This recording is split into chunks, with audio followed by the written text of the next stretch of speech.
G'day,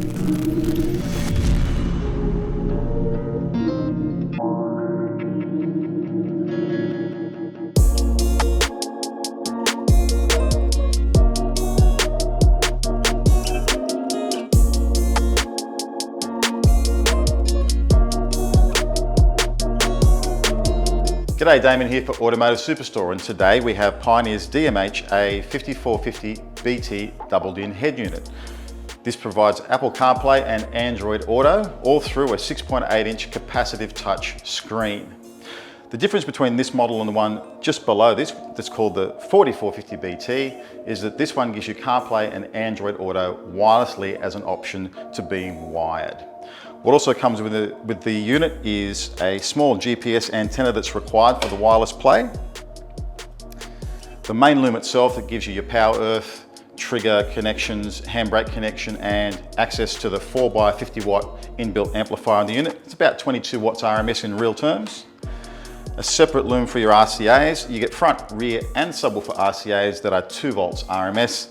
There's also a rear monitor output here if you've got another monitor in the car somewhere. If you've got an audio source as an auxiliary source, there's an input for that as well. This cable gives you your steering wheel control input for use with, say, an AirPro connection when you've got steering wheel controls on your car, as well as the reverse camera input if you've got a reverse camera. You of course get your microphone for your hands-free calling, an extension for the USB connection, and that's on the back of this unit, and that gives you 1.5 amps of fast charging, and of course the infrared remote that no one ever uses anymore. The nice part about having all these separate looms as opposed to having them all permanently affixed to the unit is if you've got a simple installation, you might only require the main power loom and the antenna, and you can even just do CarPlay or Android Auto wirelessly, and that really cuts down on the clutter and makes the installation a breeze. Let's jump inside and have a look at some of the features.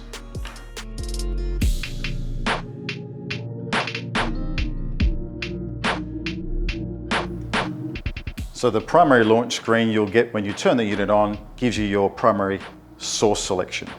Radio, Apple CarPlay, Android Auto, a USB stick if you've got music on a stick. This unit will play FLAC files, an old school iPod if you like, Bluetooth streaming if you prefer, an auxiliary. Across here you also have direct access to the rear camera view as opposed to having to select reverse in the car, your mirroring function, and web link that I'll talk about a bit later. Let's have a look at Android Auto first. This phone's connected through the USB connection at the rear. Android Auto gives you access to the most commonly used apps on your phone, and to access additional apps you just swipe up and down. You don't get every single app, but you get the important ones. You get access to your music, you get Spotify and maps, messaging and stuff like that for safe driving. Come back to the main menu. The little key in the top corner here, which is accessing the phones, this will jump out of will jump out of Android Auto and connect to the iPhone wirelessly. So here's the phone that I've got wirelessly connected, and you can see there it's connected wirelessly. Like Android Auto, Apple CarPlay gives you access to the primary apps that you need for safe driving. Instead, you just swipe left and right with this. You've also got a nice split screen function that gives you your music and your navigation screen simultaneously. That's a nice touch. Back to the main menu screen, and let's have a look in the little gear set there, and that's our settings that you'll set and forget, and they're for system tuning tools. First of all, basic stuff like language, date and time, whether you want it to beep or not, and your steering wheel control settings. In display you have brightness for illumination. In here is a nice touch. The keys on the side here you can set for blue, red, amber, green or white to match the illumination in your dashboard. You can also add a wallpaper if you like to. You can use a default one, or you can load one on via the USB stick using a JPEG file of your dog, your cat, your mum, whatever you like. And then settings for Wi-Fi, Bluetooth, camera, and so on.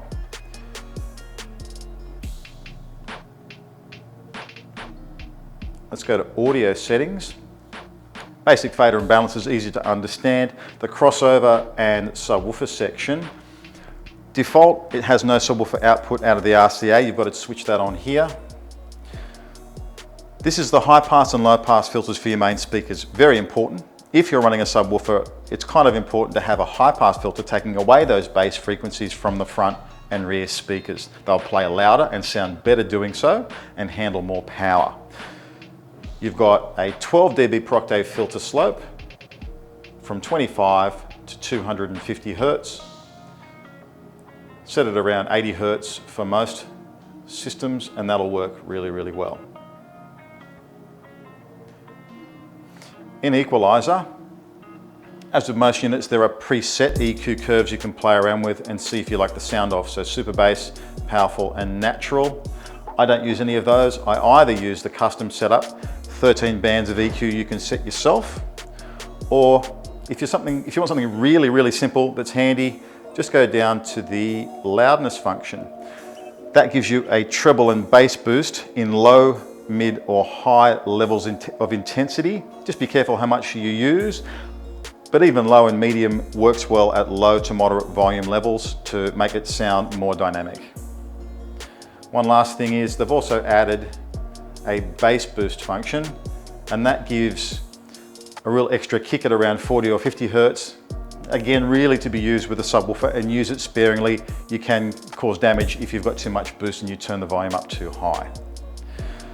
One last thing I really like about these Pioneer units is, besides regular balance and fader, there is an independent level control for each individual speaker. It's a much more fine-tuned way of getting the levels set right.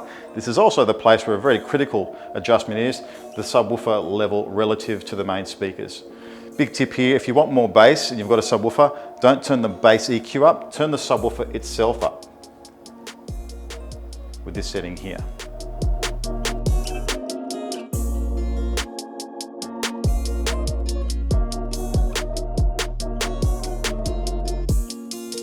So say you're in CarPlay, you want to switch across to the web link function. Come back to the main menu, swipe across, hit the web link function, press OK. Now this only works with a wired connection. It takes a moment to boot up. And for this you need to download the WebLink app from the App Store.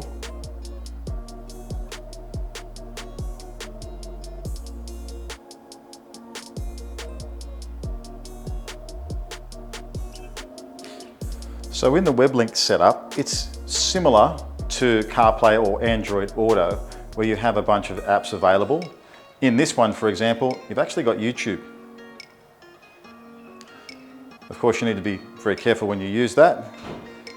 Not while driving, of course, but you've got Yelp, Zomato, and a casting function in here.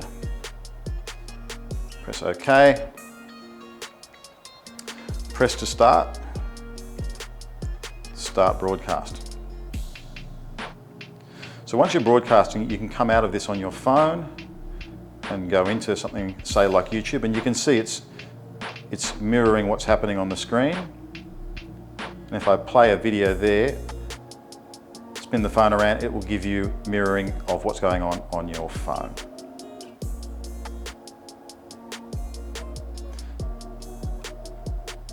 And that's WebLink. So there you have it, that's the DMH-A5450 from Pioneer, their most affordable way to get wireless CarPlay or Android Auto into your car. There are other models in the range that you can check out in links on the screen or below. Besides that, I'll see you in the next one. By all means, like and subscribe and leave a comment down below, and I'll see you next time.